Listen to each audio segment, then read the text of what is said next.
Sir 2008માં Jawahar મેદાન ખાતે એક પ્રોગ્રામ હતો ત્યારે માનનીય મુખ્યમંત્રી નરેન્દ્રભાઈ મોદીએ પોતાની દીર્ઘદ્રષ્ટિથી કે જે પોતાનું લોંગ વિઝનથી ડાયમંડ પાર્ક બાવરમાં જહાંગીર મિલ છે આપ ઊભા છો એની સામેની સાઈડ જહાંગીરમાં ડાયમંડ પાર્ક તપાસે એવી જાહેરાત કરેલી. જો જે તે સમયે લોકલ સાહેબની તો એક વિઝન હશે ને 2014માં તો તે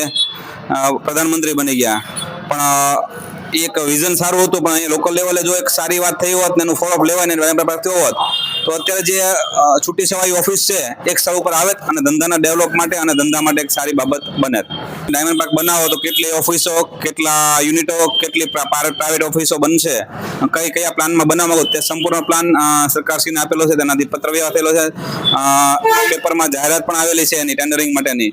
ત્યાં સુધીની પ્રોસેસ થયેલી છે અને અવારનવાર બીજી રજૂઆતો થયેલી છે, પણ કઈ લેવલે અટકેલું છે તે કઈ ખબર પડતી નથી. અને લાસ્ટમાં છેલ્લા 2 વર્ષ પહેલા અમે રૂબરૂ જે પ્રદેશ પ્રમુખ છે પાટીલ સાહેબને રજૂઆત કરેલી ડાયમંડ પાર્ક બાબતે, પણ જે તે સમયે સાહેબના વિઝનથી થઈ ગયું હોત તો ખૂબ સારું હતું. ને હજી કહે છે કે નીચે કહેતા જાય આવે ત્યારે કે જરૂર પડે સમય હોય તો ડાયમંડ પાર્કની સ્થાપના કરે.